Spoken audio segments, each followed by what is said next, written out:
we're live. It's 5:00. I start.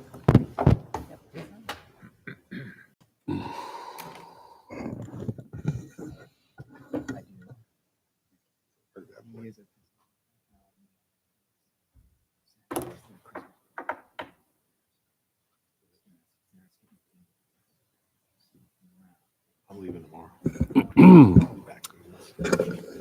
Good evening, everyone. Welcome to the regular meeting of the Bethlehem Planning Commission. My name is Rob Malosky. I'm the chairman of the meeting.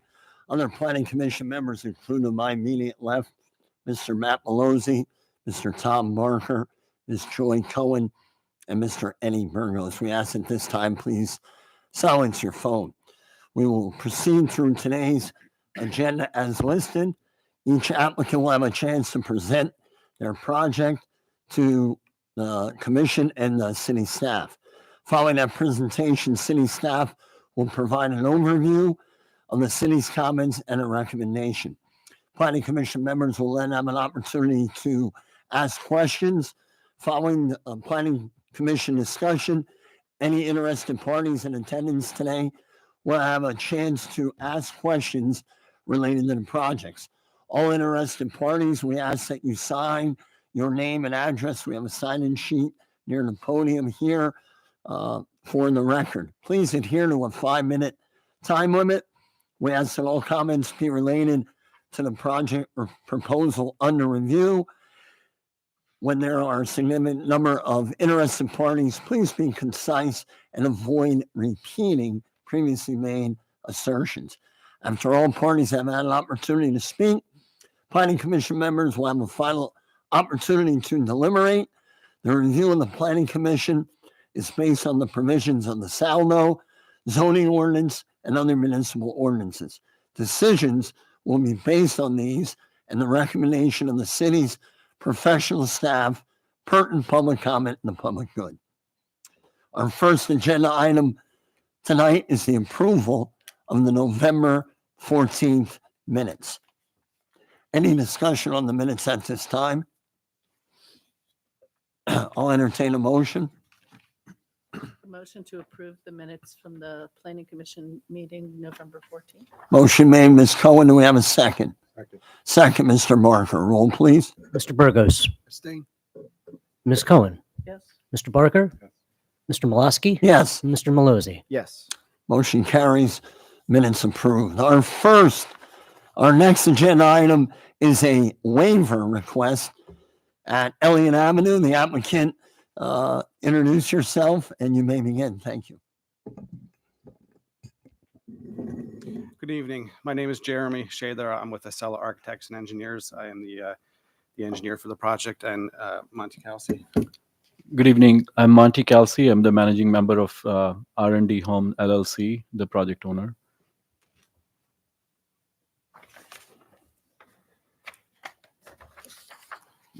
Do you want me to go in the waiver request? Please. Okay. So we are requesting a waiver of section 1347.05A regarding the maximum grade of a proposed extension of Elliott Ave. The Saldo maximum grade for local road is 10%. And due to the existing grade of Elliott Ave, which is being improved, the existing grade varies between 9.5% to 11.7% currently. Our proposed grade is 11.4%, so it does exceed the 10% maximum, but is in line with the grade of the existing road. If we were to raise it or raise the bottom portion of it to meet the 10% grade, we have to raise it by about 3 and a half, a little bit over 3 feet at the bottom portion in order to meet that 10%. Which there's not a lot of room once you get past the sidewalk, between the sidewalk and the right-of-way line. For grading, we might need a retaining wall. It could limit access to the adjacent properties also. There's also an existing sanitary line in that same vicinity that would have an increase of about 3 feet of fill over top of that sanitary line, which would make it deeper, harder to service if needed. So those are the reasons why we are requesting this waiver. We're exceeding it by about 1.4% for a distance of about 225 linear feet. Thank you, Mr. Shaler. And Mr. Pfeiffer, correct me if I'm wrong, this project at Elliott Avenue, that was in front of us already, correct? It was in front of you as a sketch plan. That is As a correct. sketch plan, okay. And at the time, Mr. Shaler, when you came in for that, this waiver, this green issue, was it known then or not? I'm not that matters. I'm just It wasn't known. trying to recall. During the sketch plan, we didn't get into as detailed design at that point. We were looking at grades. So no, we weren't aware of that specific issue during sketch plan. Okay. I noticed Mr. Yandam, our engineer, our city engineer, is here tonight. Mr. Yandam, is there anything to add in just in reference to their request with the grade? So the grade of the road as it's way above the requested 10%. And we have tried to work with them over the past year on trying to figure out a way to make the road meet at least the required slope. And it was determined that it's very tough to do that. Based on it, and like the road is kind of like, I know it's in a bad shape, but it was open before.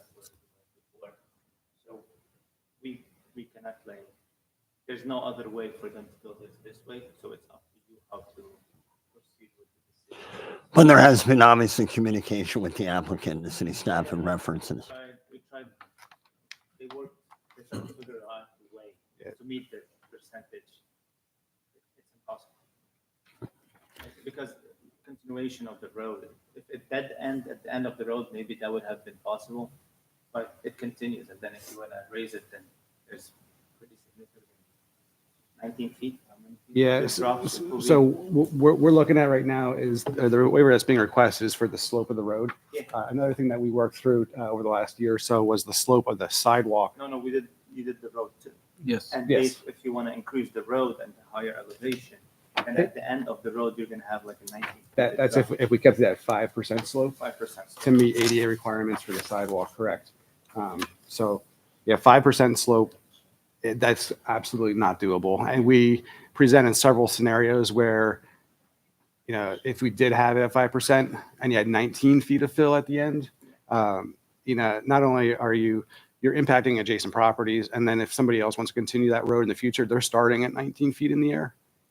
And it's getting worse as you continue on further down Elliott Ave. Is that a fair assessment, Mr. Yandam? Yes. Determined that this is Right. possible to do. Mr. Pfeiffer, Ms. Heller, anything to add concerning that? I don't have anything else to add. Thank you. I went on. Yes, Mr. Yandam. With- Yeah, do you mind coming up to the mic? Yeah, sure. Sorry. Yeah. So just to make sure that was making the road suitable based on what they want to do, they need to install a retaining wall on an adjacent property, correct? The That will- current layout? Yeah. Yes, Yes. we do have a retaining wall at the upper end. So right, Yes, exactly. right on where an it's adjacent being- property. And I just want to Mr. make sure. Pfeiffer, where you're moving the mouse, is that where the location is? Yes. And based on that, I don't think this is working anyway. So based on that, I want to make sure that this retaining wall, there has to be an agreement with the property, with a neighboring property, and it should be an easement that to make sure that it's going to be your responsibility. And as we have discussed previously, just want to make sure that you're still okay with that, and this will be worked on in the future. Mr. Shaler, Mr. Kelsey, you're fine with that part of? Yeah, I believe the retaining wall is in the right of way, correct? It's right on the right of way. Yes. We will need an easement for For construction easement, yes. We are aware that we're going to need a construction easement because we would be disturbing the land in the property owner's property while we are constructing it. Unless we can figure out a way to not be able to disturb their land and be able to construct it without disturbing, then we can probably. I've been talking to some geotech engineers and trying to get their guidance if there is a way to do that. But our first approach would be to approach the property owner and try to get a. So as this progresses in terms of the retaining wall, you have no problem continue to have dialogue with the city staff, and obviously Mr. Yandam will be Yes. evaluating what is deemed necessary, correct? Yes, and I just want to make sure I add this, and it will be their responsibility to maintain the retaining wall moving forward. it will not be the abating property, because everything in a right of way, it becomes the adjacent property responsibility. But in this case, because you are installing the retaining wall, and we don't want to add more burden on the abutting property, you're gonna keep the maintenance. You're understood with that? We are agree with. Thank you. Thank you. Basil, even if they didn't get this modification/waiver, would they still need the retaining wall? Then I don't, then, and they may not, I don't know if they can build if they don't do it, if they don't get that. No, I understand. I guess what I'm saying is, do we need to address the retaining wall issue as some condition of this waiver? Or do we just defer that to be a condition of land development approval? It could be a condition of land development approval. And that's, Counselor, why I actually brought it up. In what phase did we see this before? And I apologize. I should have remembered it was only a sketch plan, but is that something as they're moving forward? And I understand, Mr. Shane, this is probably a very large item in terms of moving the project forward, this waiver request. So is that something, Counselor, you recommend now or as they come back for land development plan? Well, again, if I understand if they don't get the waiver, it's difficult to, but let's say there was some way to do the build. project without the waiver. Yes. Would you still need this retaining wall that we're discussing? It Yeah, was- that- Yes. Can I clear that up for you? So the reason why we need that wall is per ordinance, we're required to have a leveling area at the intersection before we can start entering our slope of the road. I don't know if you can change to the profile, the road profile. Maybe that might be good. So when we But come, this one, or you want the actual sloped? the actual one that shows the I don't know slope if we have of the road. Right It's, now. yeah, that right there. So if you scroll to the right side, this is the road profile, and there's a lot of information on here. But if you look at the very right side of the screen there, there's a solid line that comes off. It's a little bit flatter before getting into a steeper slope. That's a leveling area that's required by ordinance. You need a certain distance. I forget the exact distance, but it has to be a minimum slope before we can change into the maximum slope. So because of that, that requires, you can see there's a decent amount of fill between the dash line, which is the current road center line grade. That's current. And then our proposed, that the 4% again, I'm sorry, my eyes aren't the best. It's about 5, So- 4.9. Okay. So, No, it's exactly 4, sorry. okay. So at 4%, you can see there's fill there. That's the reason why we're bringing the road up a little bit and why we need to come over into that property to tie everything in. And we need that wall because it just the way the slopes are on the existing side of the road currently, which is now the road's being pushed into that slope on the side. We need the wall to make up the grade. And that doesn't really depend on the waiver. That wall and the waiver are sort of separate. Yes. If we didn't get the waiver, we'd have to have much more retaining wall than what we are currently proposing. Correct. And I think that's what I was trying to say to Matt here. It sounds like the waiver and the wall are separate deals here. The reason they're in front of us tonight is they're asking for a waiver for that, for the grade, correct? Yeah. So, And just to answer your first question, Matt, the way you asked before, the wall can be discussed during the land development. right, exactly. Fine. Any questions from the planning commission for either Mr. Shane or Mr. Kelsey or the city staff? Chairman, Mr. Malozzi. just to be clear, this will remain a city street, a public road. Yes. It's the applicants constructing it for the benefit of the new properties. The road already exists. We're improving it Improving to current standards. Thank you. Anyone else? Planning commission members? So the part of the road with the sewer line, because I've worked with your attorney Yes. about that easement. That's the road kind of on the other side. Is that where that is? Correct. The- That's the vacated street. Okay. Yeah, That's on the side. on the side. Yeah. On the side. All right. I just was trying to orient myself with that. Okay. I apologize. Mr. Malozzi. Follow-up question. Yes. To city staff, particularly Mr. Yandam. So we're not too far off the grade, but any other concerns from the city? I mean, 10% grade is going to have stormwater runoff just about as much as 11.5%. Anything else we should consider? In this situation, no. only thing that we considered we were looking into before, as mentioned, that the sidewalk, but PennDOT, like the standard allows that you can build the sidewalk with the same slope as the adjacent road. So, Okay.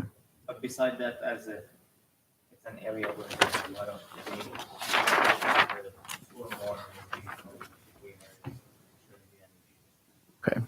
So it sounds like this turns into a big project. You've got retaining walls to build and existing sanitary sewer line is in play here. And yeah, gets complicated quickly. we've been trying to work on it. It is pretty complicated. But we've been trying to work on it. They put so much effort to try to. Thank you. Any other Ms. Cohen? Yes, please. Yes. So we're just considering the waiver for the slope of the road. Are there any issues with the slope of the site that need to be addressed? The remainder of the site now, we had some zoning issues, but we did get relief, some zoning relief on slopes. But there's no other slope issues. And then moving forward, this would be presented after the waiver, you come back to present for our land development plan? I guess one of our option was that if we do receive the waiver, that we can have the opportunity to present the land development plans today itself. I don't know if that's something.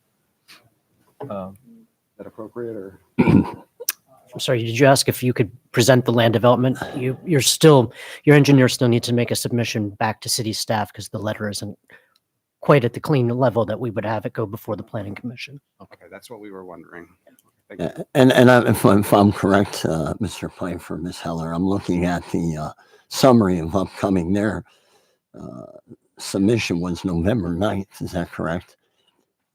They have some time yet until it expires. So I don't think we were prepared for you to present tonight either. So we'll keep it as it's listed on the agenda. It's just the waiver request. Yes, Ms. Heller? March 3rd? That's March 3rd. March 3rd, yeah. So you have some time. Any other questions by Planning Commission members? Anyone in attendance tonight have any comments, questions concerning the waiver request? Seeing none, I'll entertain a motion at this time.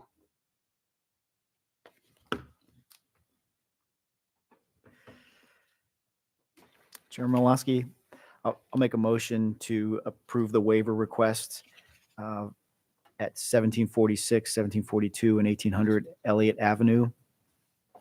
Motion made, Mr. Malozzi. Do we have a second? I'll second. Second, Ms. Cohen. Roll, please. Mr. Burgos. Yes.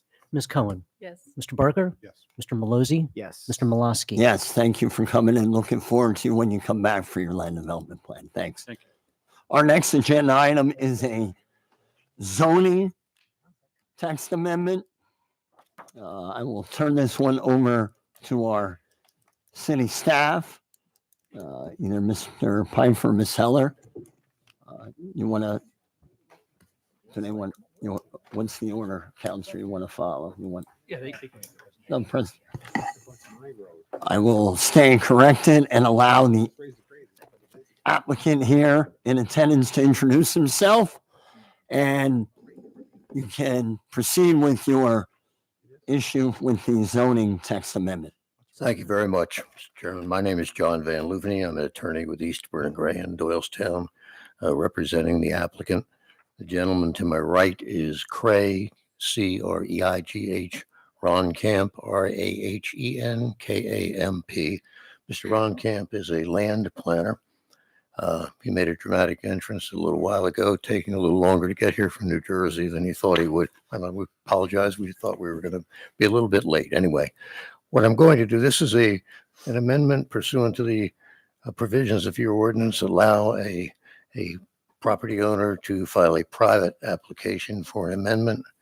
We have received the letter authored by Ms. Heller, and rather than me trying to explain this. I'm going to ask our land planner to give you the planning perspective on the ordinance amendment, the reasons why we believe it's appropriate and consistent with the city's zoning ordinance and frankly comprehensive plan. We also received, and I don't know whether you have this, and if you don't, then it won't be relevant, but I received from my client a copy of a letter dated December 11, 2024 to Ms. Heller from Julian Seitz, a land planner with the Lehigh Valley Planning Commission.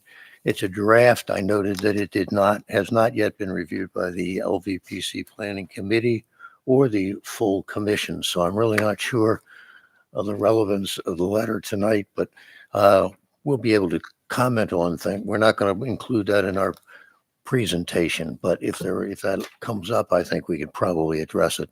But again, it doesn't have the status, in my opinion, at least of an official review. We also have a couple of things that after discussion with our client, Mr. Ron Camp and I have received confirmation that from the client that willingness to certainly consider amendments to this ordinance. Ms. Heller suggested in her review letter that I think the question was why the RS district wasn't included. Frankly, that's because we weren't sure of how the city would react. We think from a planning perspective, including the RS district makes sense. The second issue. Sorry, Mr. Benluvin, you Yeah. mean the lack of inclusion of the RG? I'm sorry, not RS. The medium RG. My density. apologies. Yes, that's right. Yeah. Not RS. RS is not a factor. We all agree that the RR district wouldn't be appropriate or the rural district wouldn't be appropriate for the amendment. The second thing that Mr. Ronkamp and I noted again and discussed with our client, there was in the definition of healthcare adaptive reuse, number 5, it talked about it in portions of an existing building could be adapted for use as an inpatient and or outpatient behavioral health services. We and our client does not believe that the and or outpatient phrase is appropriate. It's not consistent with the rationale behind this ordinance, and we're not going to be asking that language be included. So the way I marked it up on my own on my copy would be just to strike the words and/or outpatient. We don't think the outpatient would be appropriate in the residential neighborhood where these existing facilities are located. And with that brief introduction, I'm going to ask Mr. Ron Camp to give you his planning perspective. I asked Gray today whether he recalls having ever been before the city before, and he said if he was, it was many, many years ago. So I'm going to ask him just briefly to tell you about his qualifications as a land planner. Thank you, Mr. Van Lumini. And I just I'll give Mr. Ron Camp here a little bit more time to get his thoughts together and whatnot.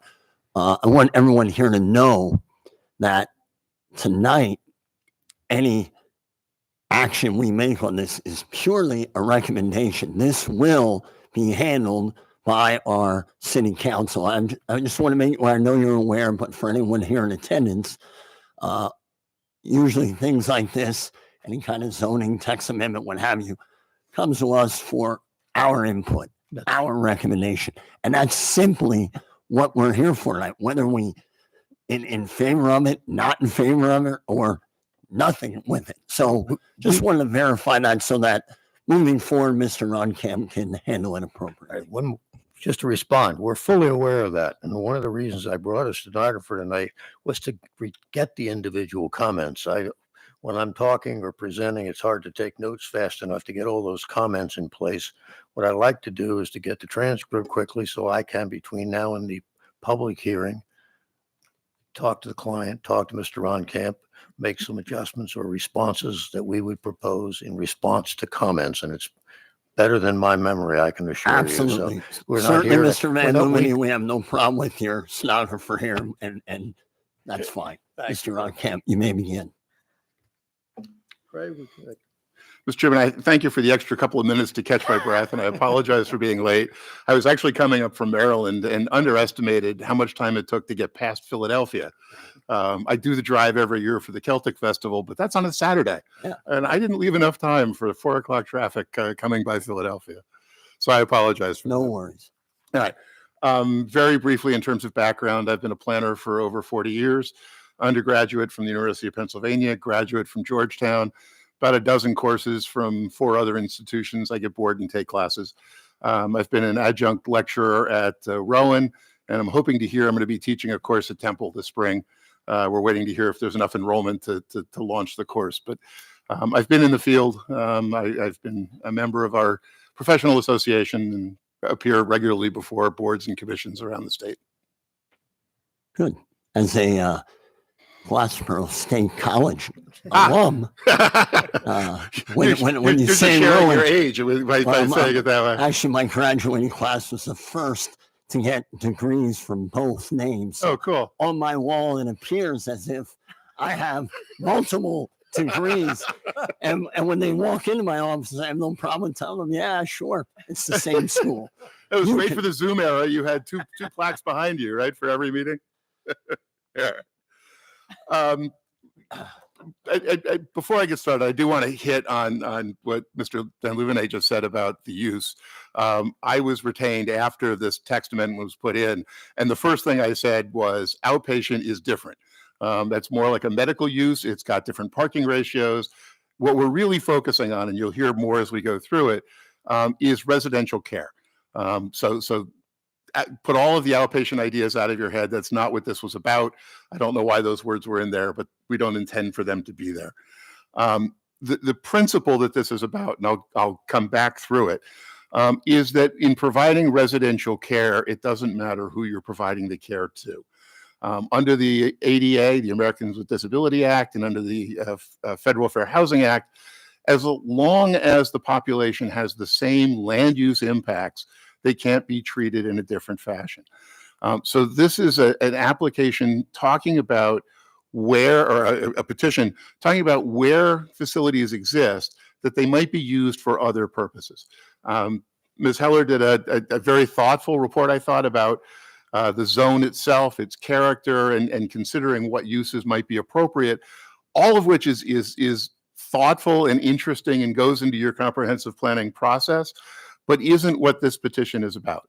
We know in existing residential neighborhoods in the city that there have been institutions in the past that have been abandoned over time, whether they were schools, churches, religious buildings associated with those churches. Within the residential fabric of your community are these legacy institutions that over time closed, changed purposes, and for the most part became either a residential care facility or an assisted living facility. Because of changing modalities in care delivery and in services for the elderly, operators of those smaller neighborhood level facilities are increasingly in financial straits in the post-COVID environment. As you can understand, seniors are less interested in being in collective environments, and insurance and Medicare, Medicaid, and private insurers are now working harder to allow people to age in place. So services are now much more available than they were even 10 years ago. So the pace or the rate at which a generation goes into personal care or assisted living is diminishing over time. And the smaller facilities are having a hard time competing with what larger facilities can do in terms of separate air handling for different wings and all of the kinds of mechanical responses there can be in sort of the post-COVID world. So there's a demographic and economic pressure on these smaller scale institutions that already exist in your community. So the focus of this particular petition is to say, where those already exist, we're not changing the fabric of the community. That one of these two uses has to have already been permitted, operating, and working in your community. that there is the ability to shift to serve a different population, as long as the use is functionally the same. So what's happening in one of these senior-oriented personal care or assisted living? You have residents, you have staff that are cleaning the facility, washing the clothes, and cooking the food.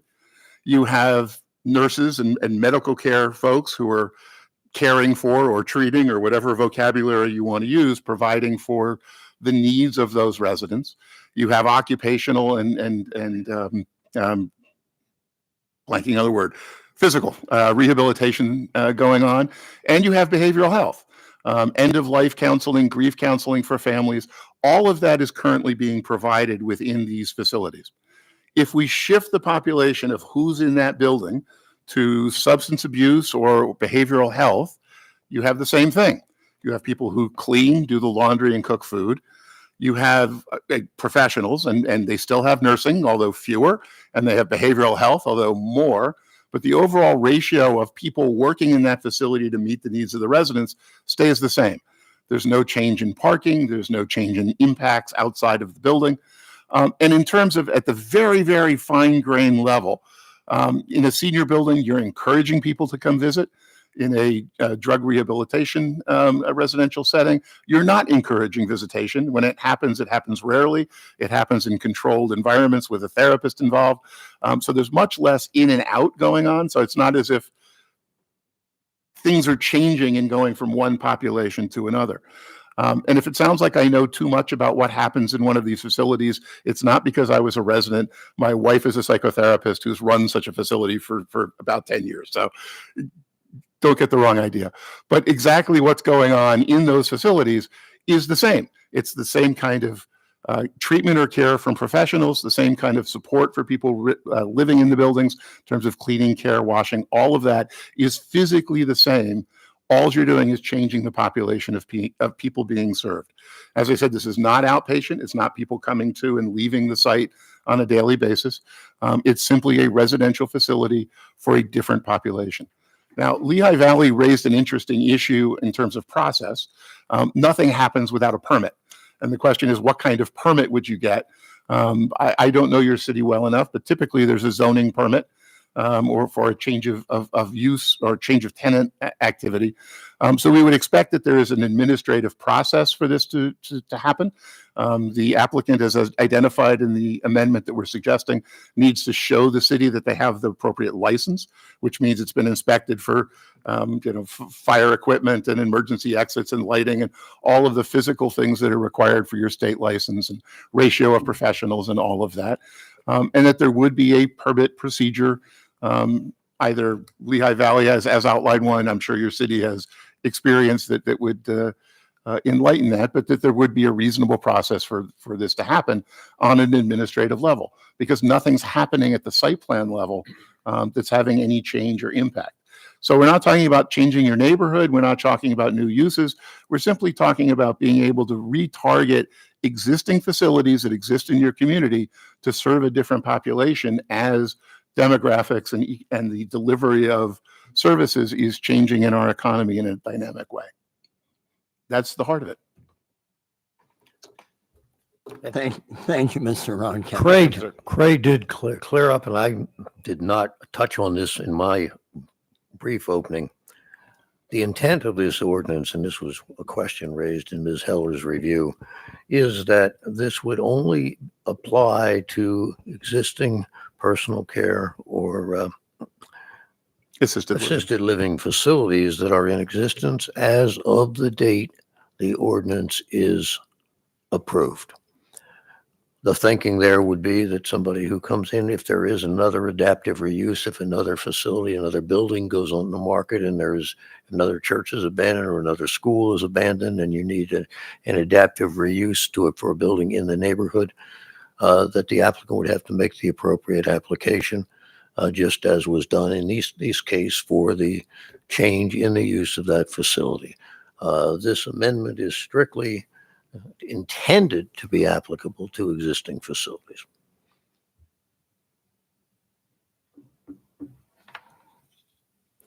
And again, it's depending on comments, I realize that the ordinance will probably end up being advertised in the form in which we've submitted it, but we would be more than happy to modify it based on comments that are received today, answers to questions. And again, that's why I have a stenographer, so I have a good record of what those comments may be. Ms. Heller, Mr. Pfeiffer, or Counselor, where in the city are, I assume I know we have zoned areas for facilities as such, as explained by Mr. Van Lumini, whether it's a rehabilitation type facility or a treatment center. How many of those zones are throughout our city? I guess what I'm getting at is how much will this impact? A text amendment will impact currently what he said about assisted living, trying to determine the numbers of areas, zones, what have you, wouldn't be impacted in all. Craig, I don't know if that makes sense or not. Well, the proposal is to, I don't think we're going to go site by site because it's an overall city text. The proposal is only for RS and RT zoning districts. That's what this amendment is proposed to address. So I think Rob's question was about where you can put them currently, right? The treatment. Thank you, Counselor. My treatment fault. centers? Yes. This memo here lists them at the bottom of the, First page. first page, one, Yeah. 2, 3, 4, fifth paragraph at the end. I think you can see them. They're the general commercial, shopping center, light industrial, and industrial districts. Okay, I see that. So just to make the Planning Commission aware, and I apologize if my question was a little vague or off, but Mr. Dasher pointed out under the findings in Ms. Heller's memo, in the fifth paragraph at the bottom, where those treatment centers, if you will, are permitted.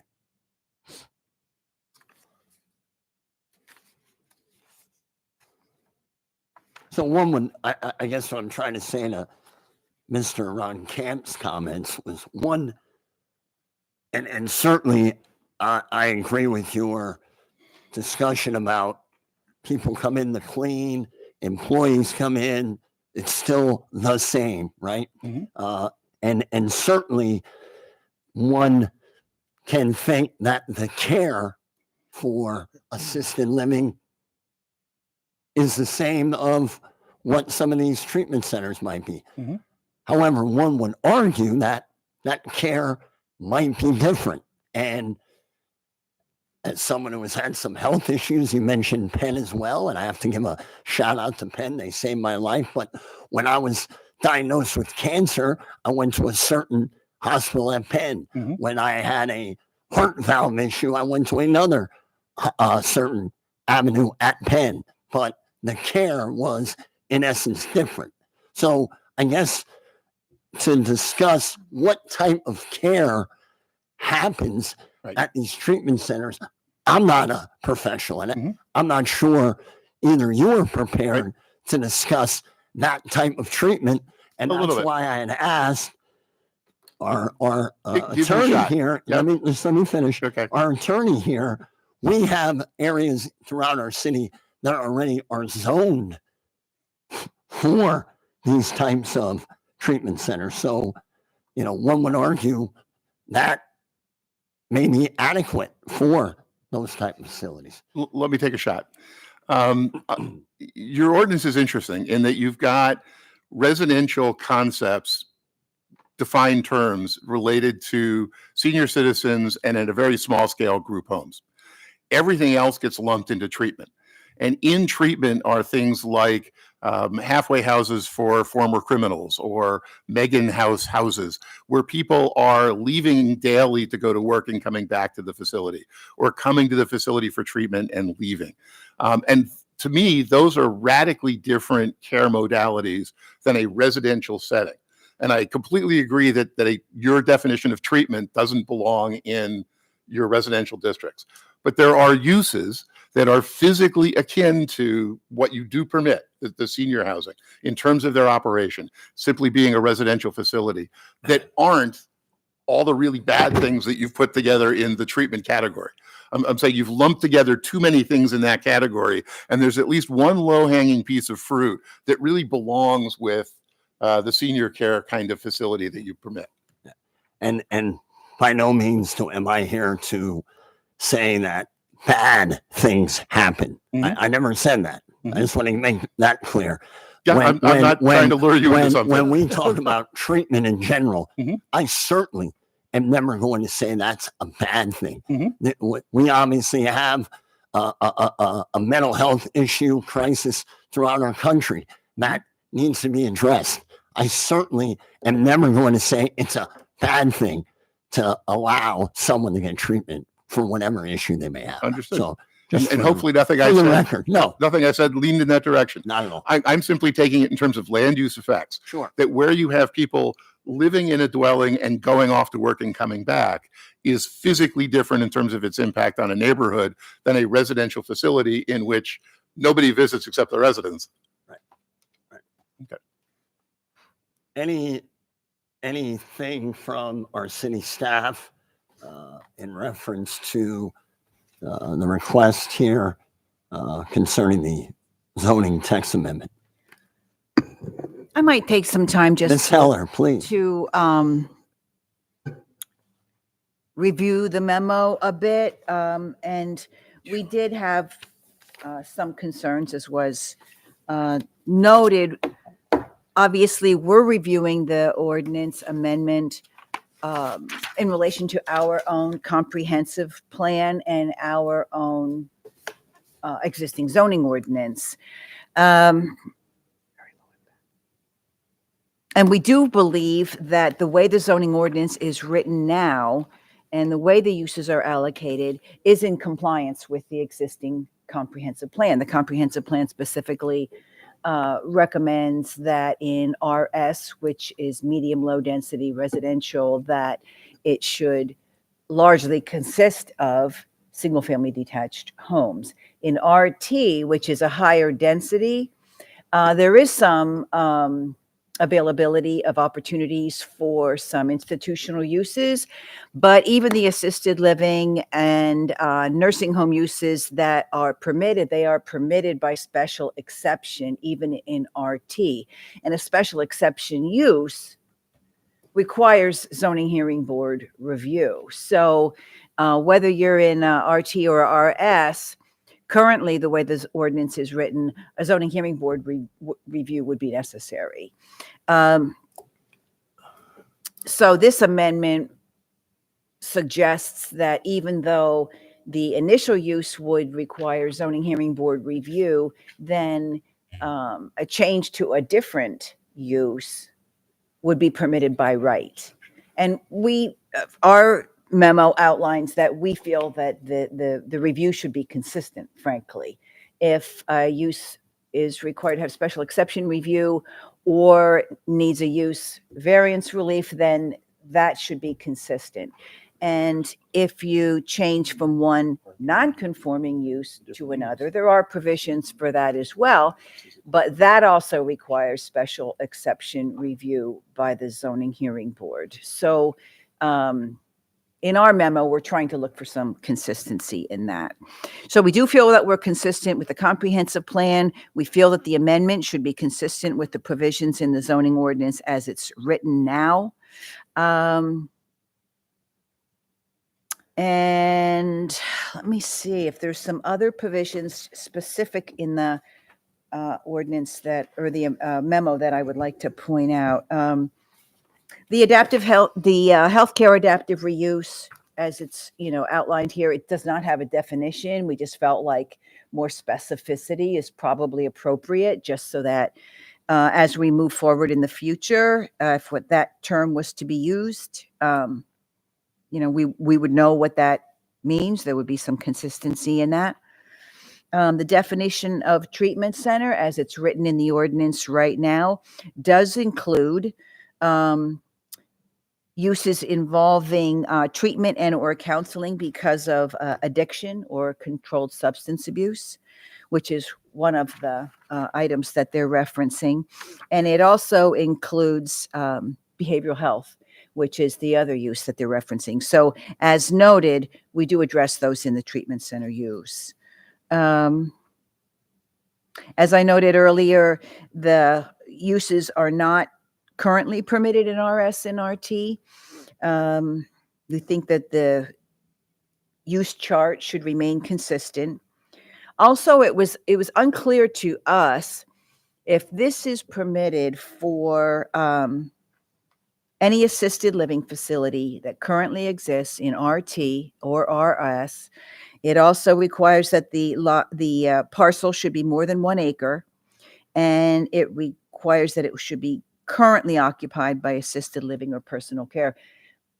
It's not really clear to us how many parcels in either RS or RT would be affected by that. And we just felt that it was a little more research is warranted, I guess, to be able to know where are the parcels. Are they on local streets? Are they on arterial streets? Are they on the edge of those districts or in the core of the districts? I think that's kind of the question I was trying to ask was how many other parcels are there that might be impacted by this? So. And I think it's important to also know where they are located within the residential district. Access, things like that would be important. Again, the amendment proposes that the healthcare adaptive reuse be permitted by right. We felt that if that use is added to the use chart, it should be permitted in a consistent way with similar uses, such as assisted living, et cetera, which are either not permitted, as in RS, or permitted by special exception, as in RT.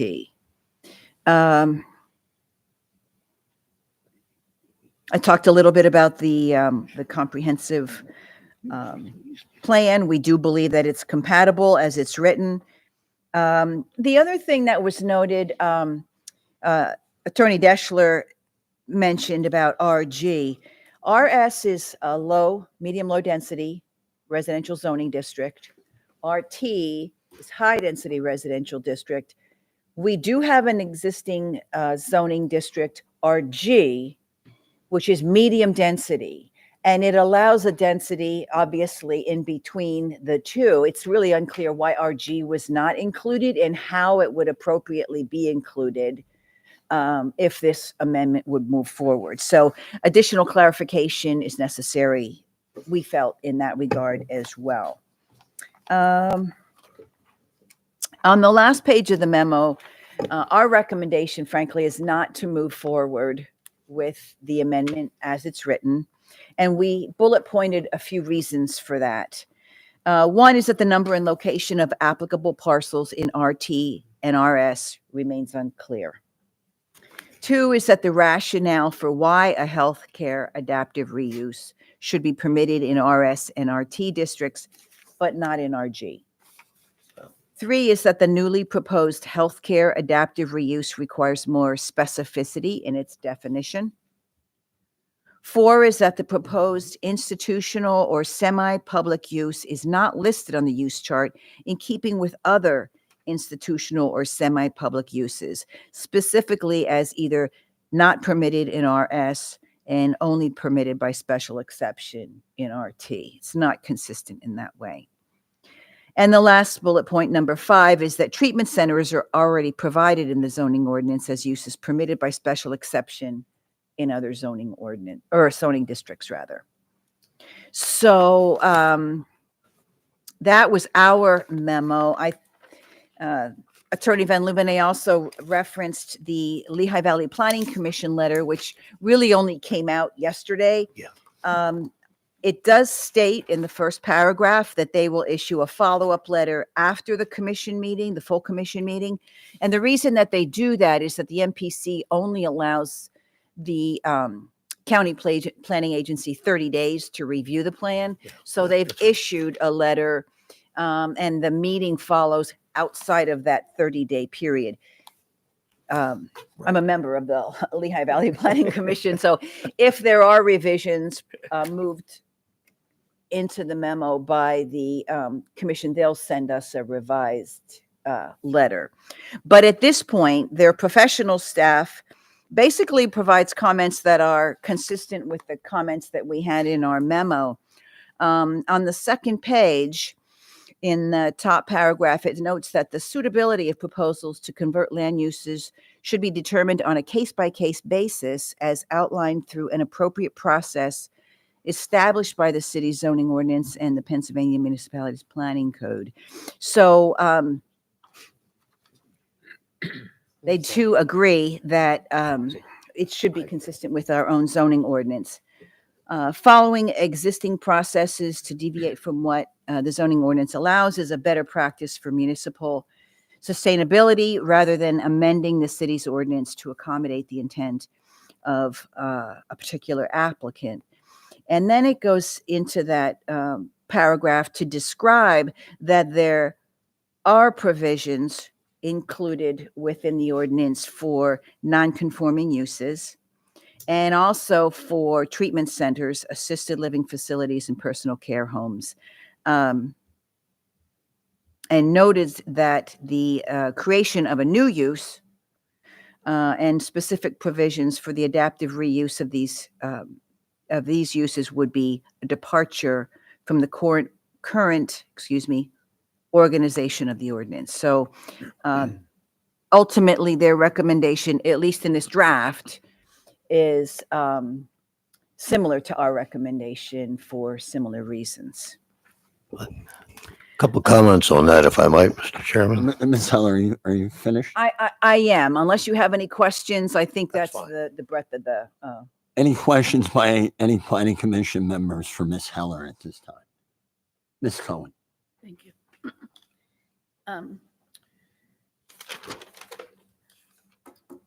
If a use that was allowed by special exception was vacant, became vacant, does it then revert back to the original zoning requirement?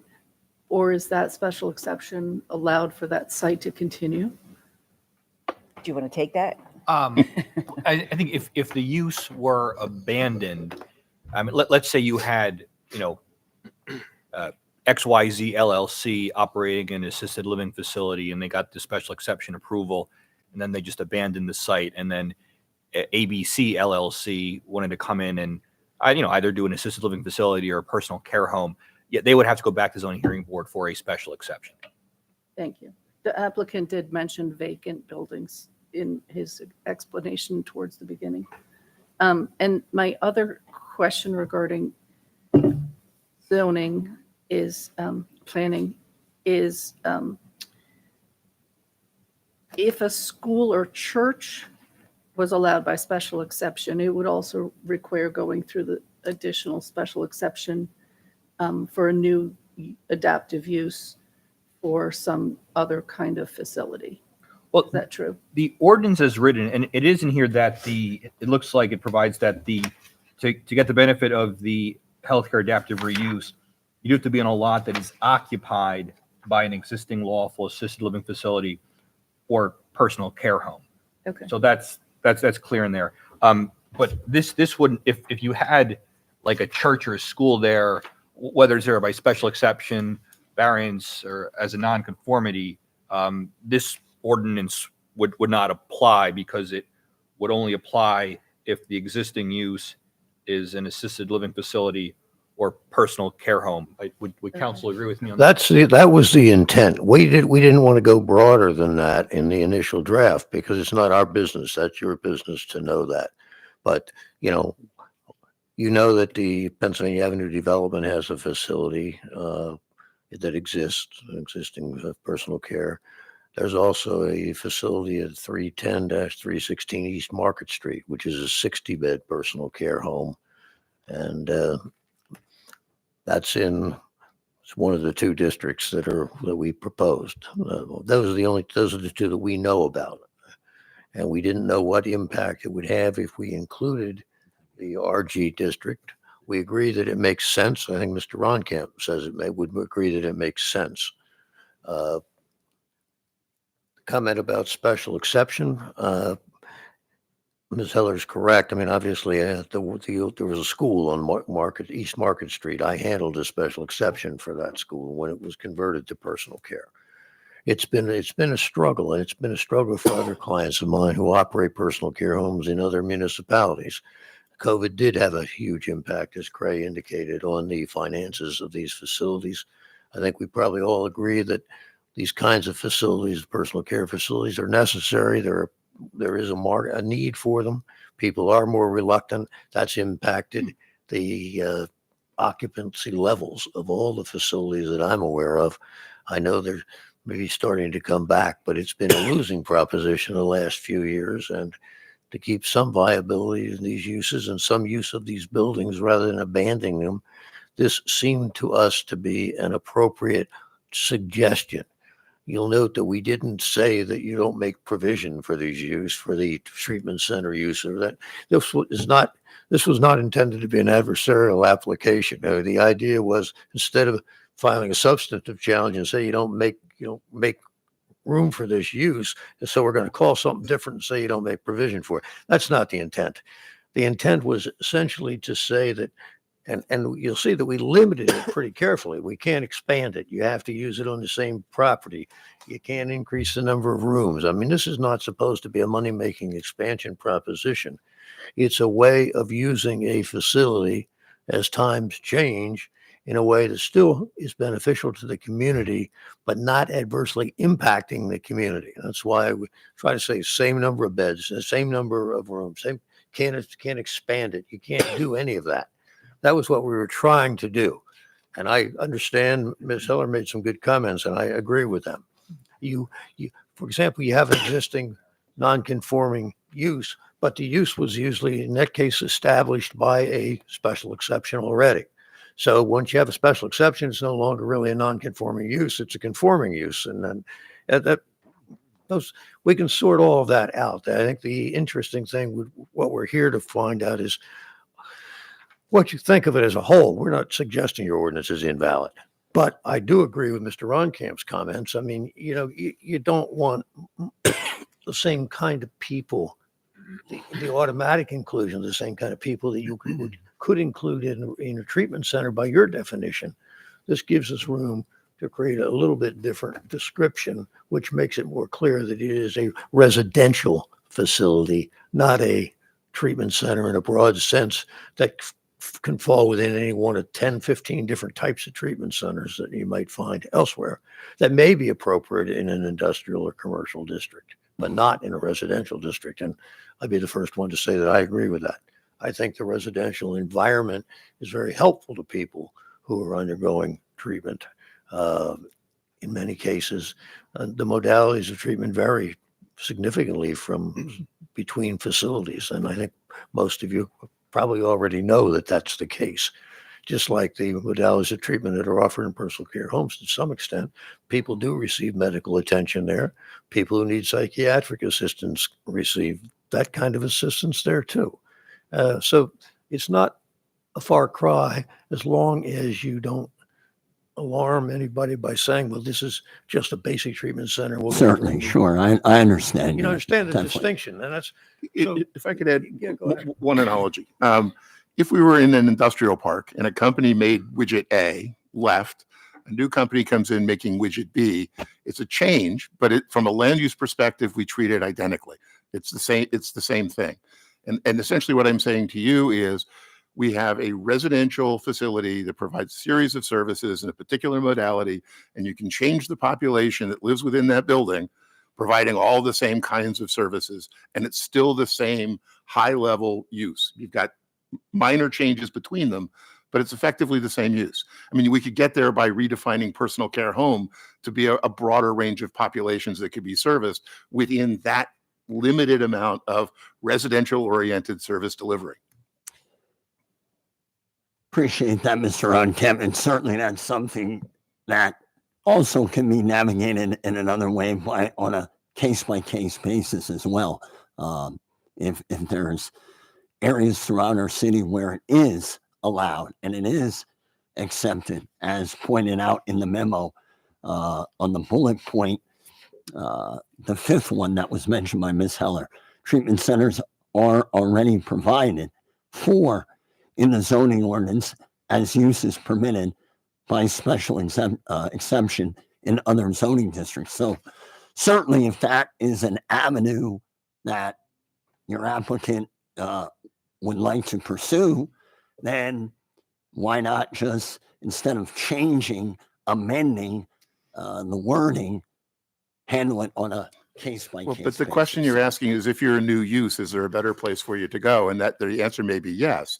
But this is the question of, you've got white elephants in your community. What are we going to do about them? And They exist. Now the question is, what do we do?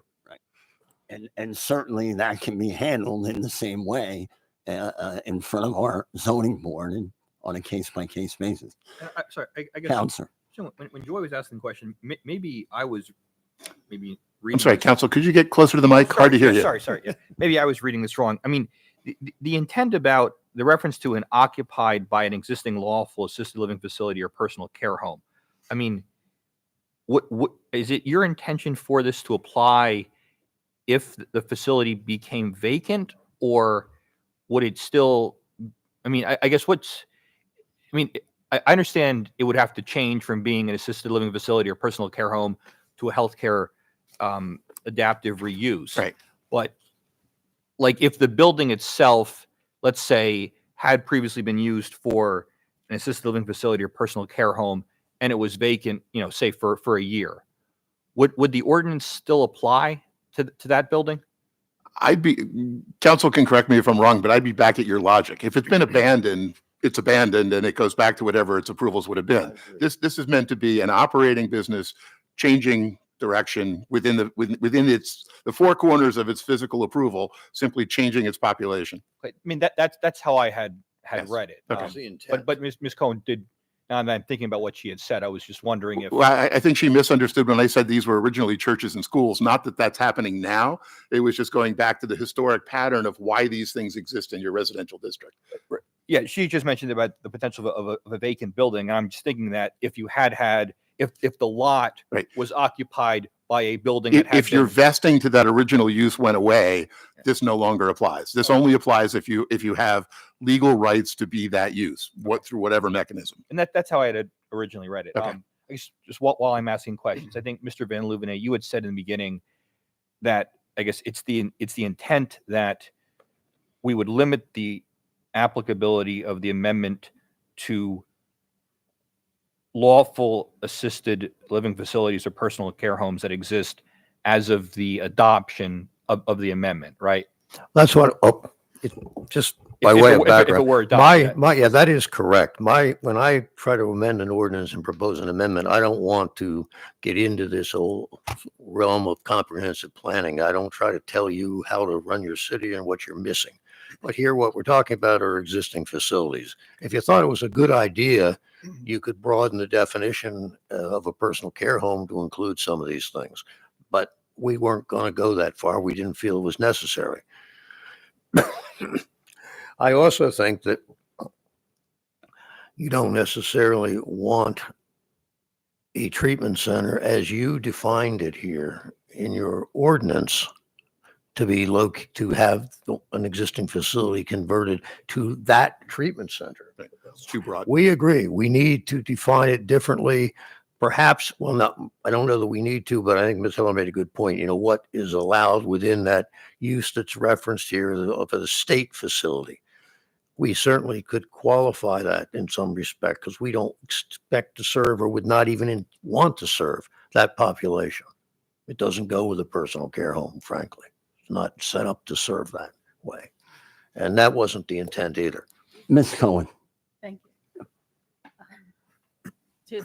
To summarize, you did mention schools and churches in your original discussion. So if those were in those residential districts and were allowed by special exception, it would not be appropriate in this ordinance to use that in your proposed new use, in my opinion. And in addition, my other question for Ms. Heller regarding whether there was a special exception use for that treatment facility or other health facility that you just talked about. In my opinion, if the use changed to what you're calling healthcare adaptive reuse, as opposed to its original approval for special exception, it seems to me that it should be then go through the same process as a new special exception on that same property. Thank you, Ms. Cohen. Any other questions, comments by the Planning Commission? Anyone? Yeah. Yeah, Mr. Maloney, I'm sorry. Just some comments. I guess first I'll acknowledge that I agree with the thoughtful and thorough memo from the actually directly from the Director of Planning and Zoning dated December 10th, and also from the Lehigh Valley Planning Commission dated December 11th. Having read that information and the petition and listening to the presentations this evening, I keep going back. Well, first of all, I'll start with, I take this very seriously. We're considering a text amendment, and even if we're advisory only, it is serious business because we're changing the law. We're changing an ordinance, and that's a weighty proposition. So there should be some really legitimate reasons for doing that, in my opinion. And I think going back, I think Commissioner Cohen pointed this out, but in the LVPC letter, I think they succinctly state following existing processes to deviate from the zoning ordinance, from what the zoning ordinance allows, is a better practice for the municipal sustainability than amending the city's ordinance to accommodate the intent of a single applicant. And that brings me to the single applicant. Like, this is, I guess this is a way to avoid a request to spot zone, but in the petition of Pennsylvania Avenue Development LLC for amendment to the City of Bethlehem zoning ordinance, it lays out what I believe is a single applicant, an owner of 815 Pennsylvania Avenue, a property in the RS single family residential zoning district that operates as an assisted living facility, is petitioning to change the operation of that facility without going through the zoning process as it's prescribed here, a different special exception. So that seems to be a very narrow benefit for a text change to our citywide zoning ordinance. A single property owner, a single property, and a single business interest is benefiting from this. And the arguments, your comments, Mr. Rankamp and Van Louvenet, they sometimes talk about land use thoughts and philosophies, but the sympathy for, and I'll quote, demographic and economic pressure on small scale senior-oriented personal care and assisted living, and the struggle with those businesses. It seems to me that we're trying to preserve a business interest, a specific business interest, that we can morph that into something else versus a property or an adaptive reuse of a property that if a business fails, there are cycles for businesses. There's no video rental stores anymore. There's used to be a very large steel operation here, and certain things change over time, and there's difficulty there, but we don't deviate from our established ordinances, which are created with a lot of public input and under the MPC guidelines and exist for a reason. And then to punch holes in them with text amendments and such is like I said, very weighty. So I think that's basically my comments. I think it's very narrowly focused. I don't think it rises to the level of a text amendment. And if businesses are no longer relevant in areas, then there's sort of a natural cycle for those things, and there's an existing process to go through. And then I guess lastly, going back to maybe a larger planning idea, is I believe it was very thoughtful and deliberate that particularly in the RS, there are only certain non-residential uses that are allowed, and they're very specific.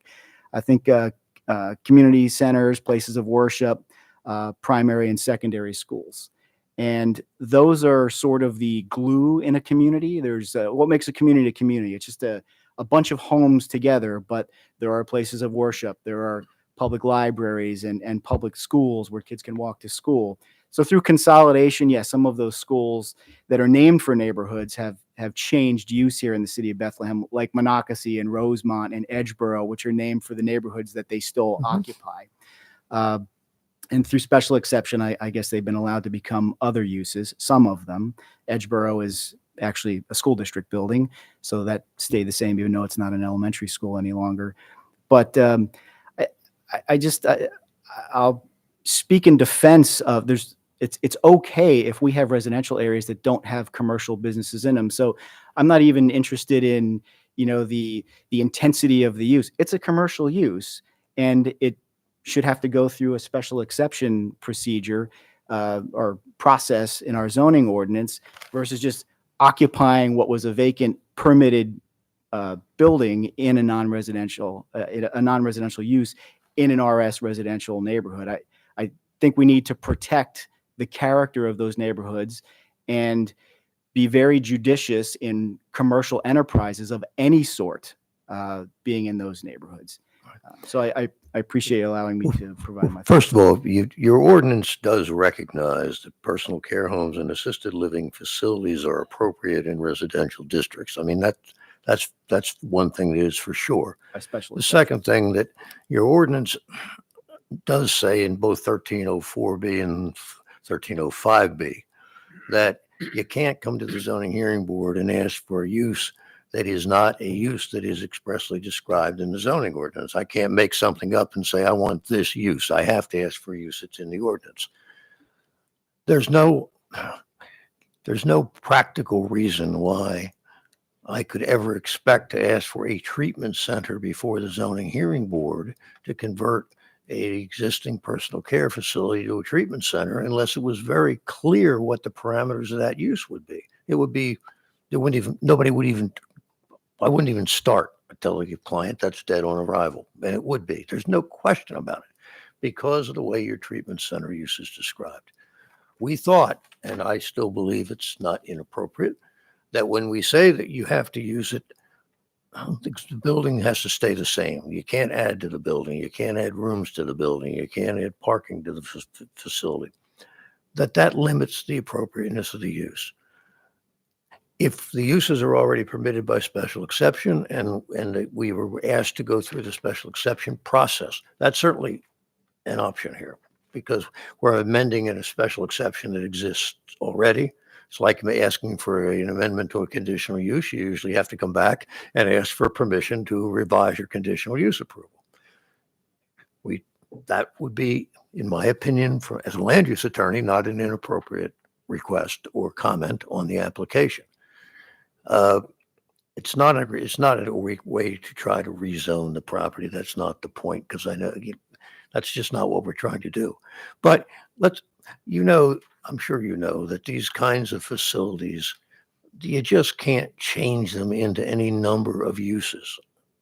They just aren't adaptable to reuse for it other than a very few types of uses. Residential uses are what they're normally converted into because of the fact that you're dealing with something that already exists. You're already in a neighborhood. You've got to work with the existing building. You've got to be able to convert it to something that's it's suitable to be converted into. You can't start from scratch. You can't turn it into an industrial building even if you wanted to because it really isn't.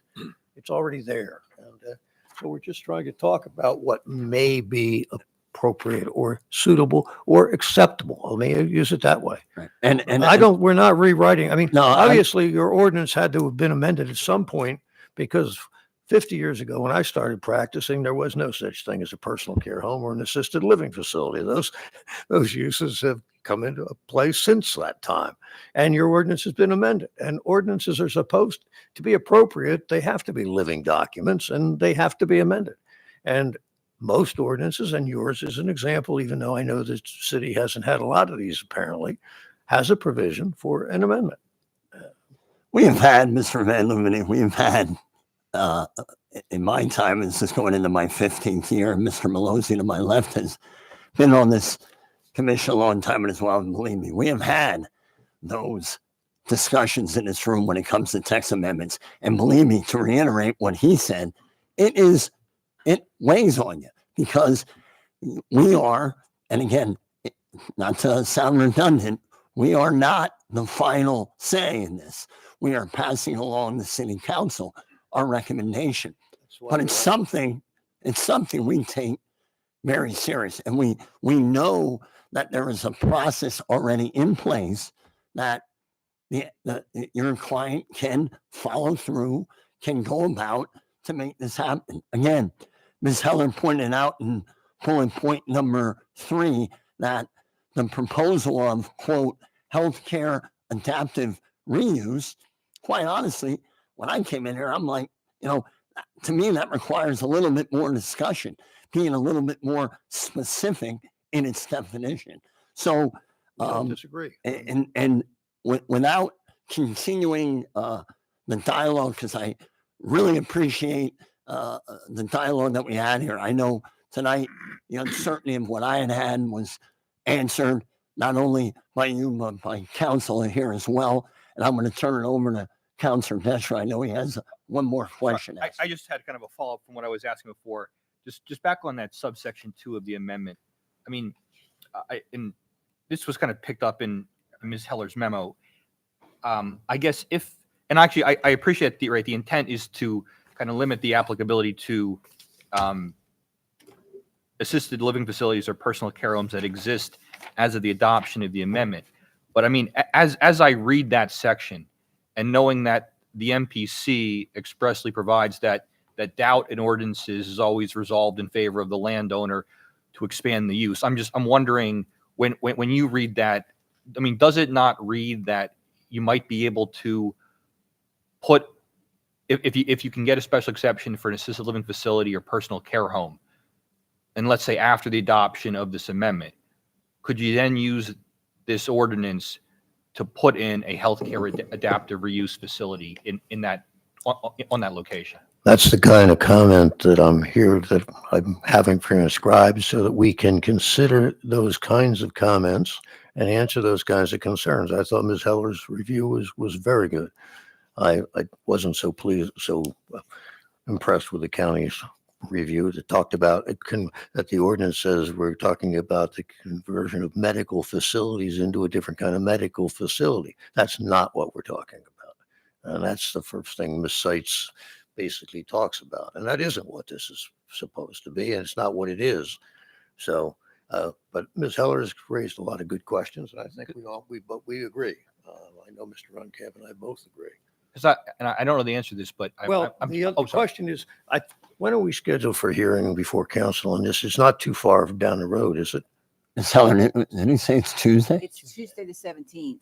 That's next week. Yeah, which is We may ask for more time. we need, I don't think it's appropriate, and that's what I was hoping we could find out from the planning commission. If there's a number of comments about this ordinance, I'd like to have a chance to modify the ordinance, submit it for further review.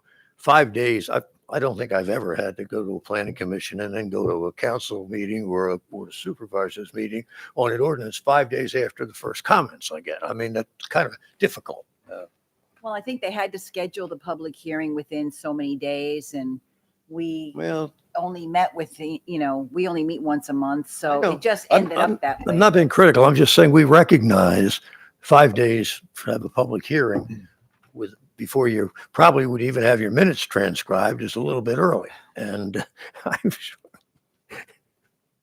And to finish my thought, I'm uncertain about if to limit the, I'm just trying to think, to limit the application of the amendment, like only to uses that exist at the time of the adoption of the amendment. I'm wondering if we do that elsewhere in the zoning ordinance, because that is, and I don't have an answer to that. Maybe do you have any? I had the same thought. I mean, this is almost like putting in another provision in the non-conforming use section. Or yes, there are multiple ways to have done this rather than this. But what we wanted to do tonight was explain to you what we're trying to do. And if there's feedback on mechanically how we ought to do it and who ought to review it, we'll redraft this. I mean, we're here to learn. As I said, thought the December 17th date was kind of inappropriate. I don't know exactly what the process would be to extend that or can have that public hearing continued. I would need some advice from the staff here as to how to do that. But you've certainly raised enough comment. You've given us enough comments, questions, and issues to think about. that I would not expect council to pass the amendment if council was privy to all the comments that have come up tonight. So it would make no sense for me to go ahead with public hearing on this draft until we try to answer these questions that you've raised, because you wouldn't have an appropriate ordinance in front of the council to adopt if we were trying to address the comments that we've discussed here tonight.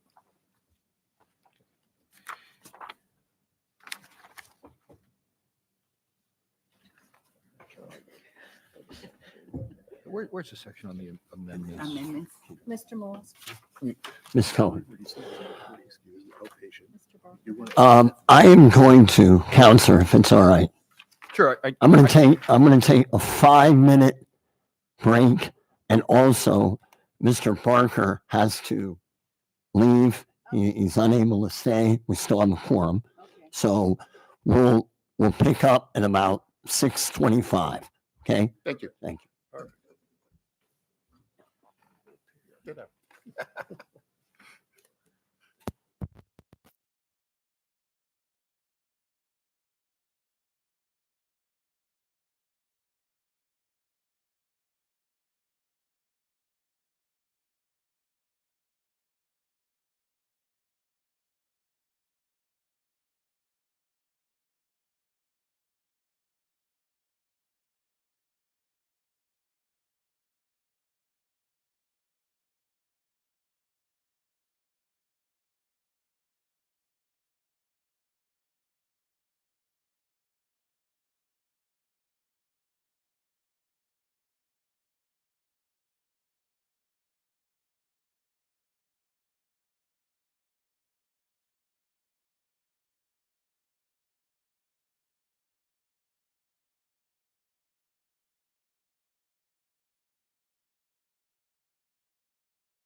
she, Nice work. she's been hired. We want to make sure she's, earning her.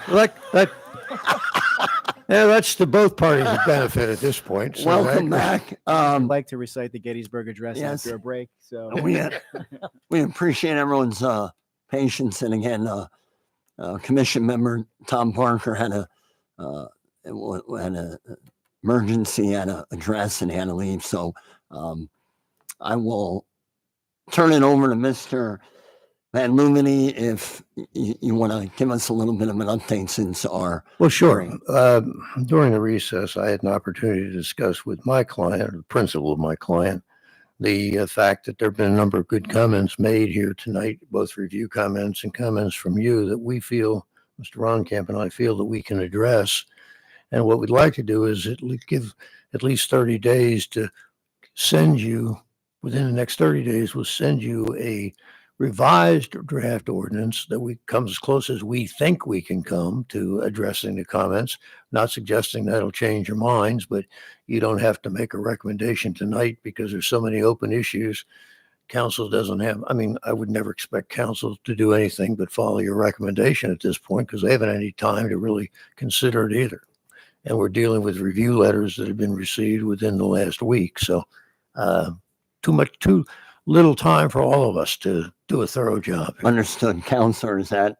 That's obviously something Mr. Van Leer and his client can ask for, correct? I mean, the answer is, the short answer is yes. I guess we're here on a citizen's petition to amend the zoning ordinance, which is, it's perfectly valid. I mean, it's a literally constitutional right to petition your government for a redress of grievances.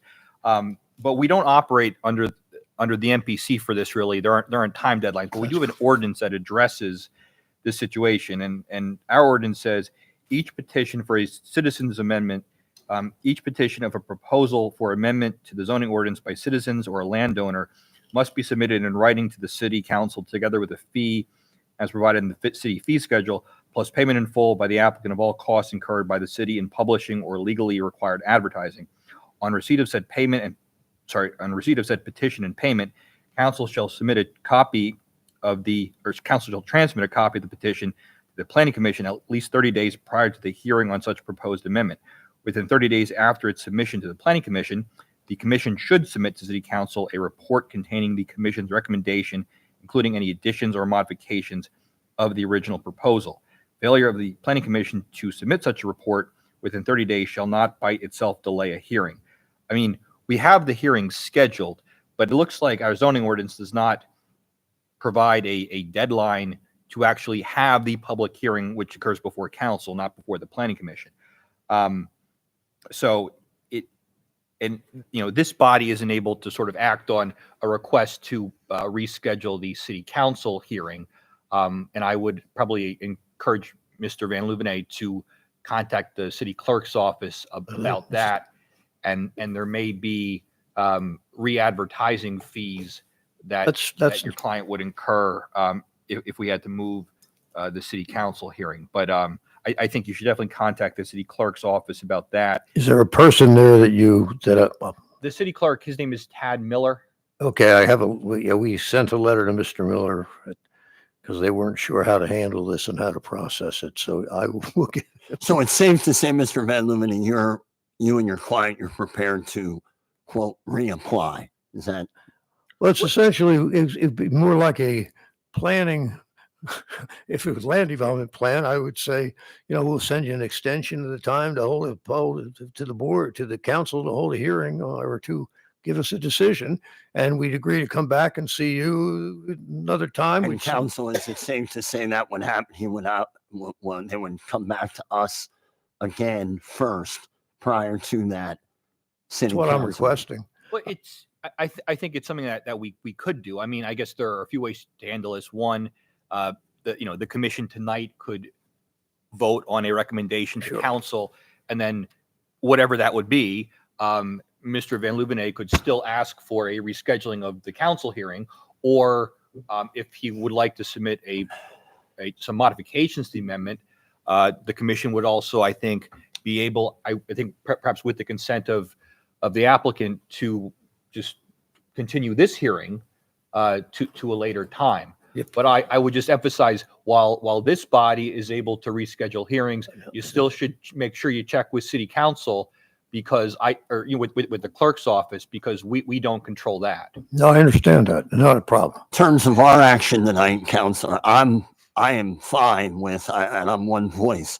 I am fine with allowing the applicant to move forward with an extension.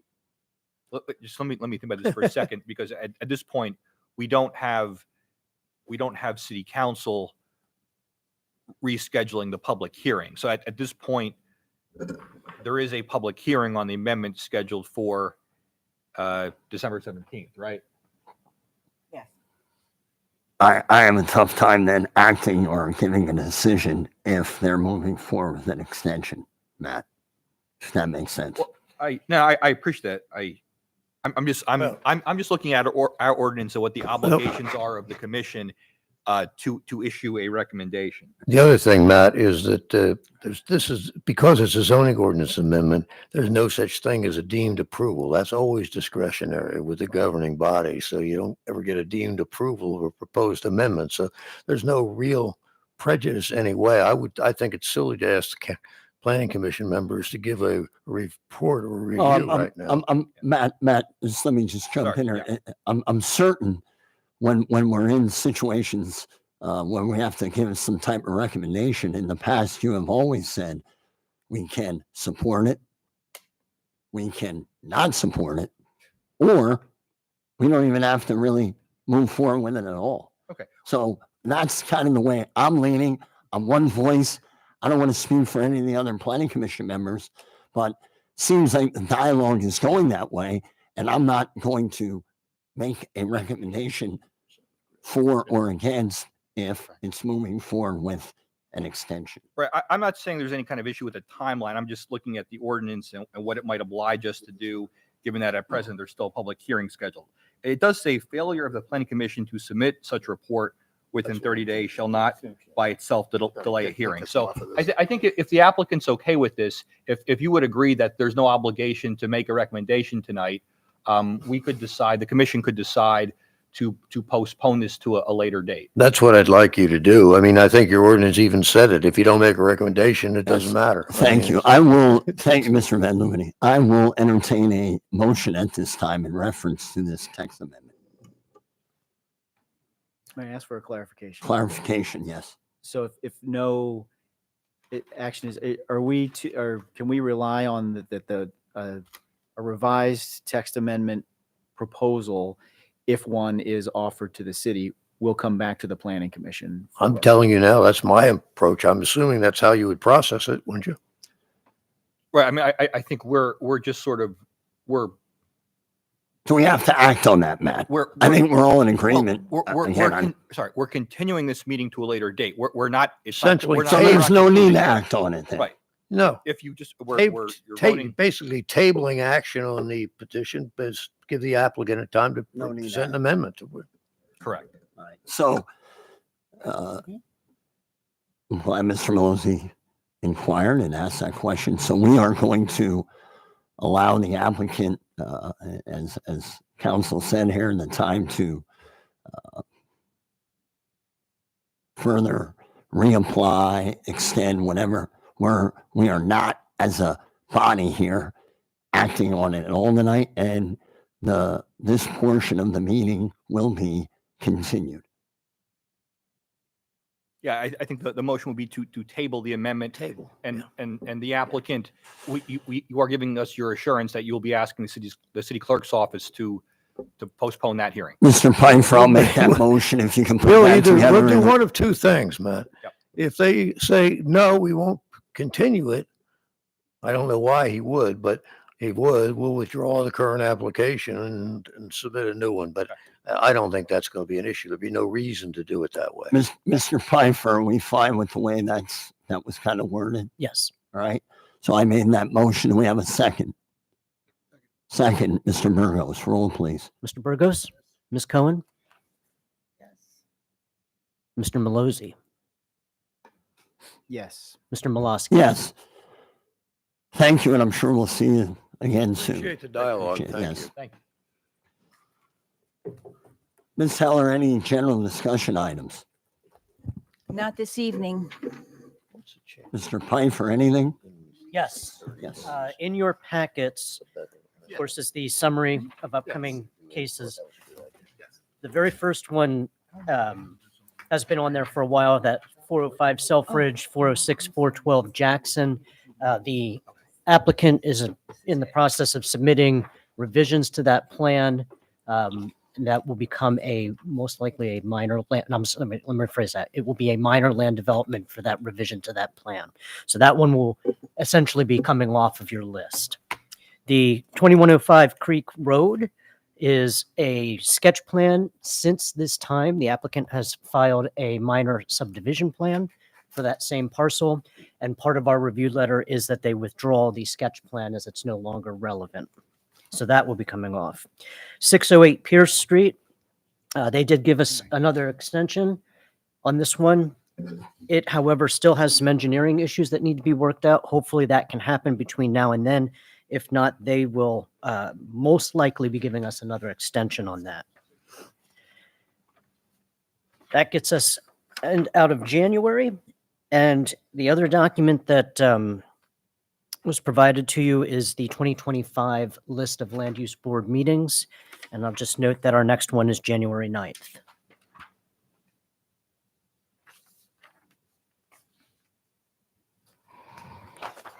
Does this list include provision for Music Fest? Yes.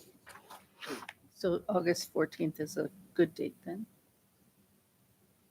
Yeah, that's a great question. I think last year our, Actually, We had to let me move it. check. yeah, I think this memo always is kind of reflects, well, August 14th is probably the second Thursday. And I don't know when Music Festival. 14th. It is the second Thursday. I just don't know when It Music does not Fest is. conflict. Oh, good. Good, Yeah. good. Thank All you. right. Yes. That's always, Nellie's coming to town, so I and make sure I'm available. Nelly. Anything else for the good of the order? Motion to adjourn. So moved. So move. All in favor.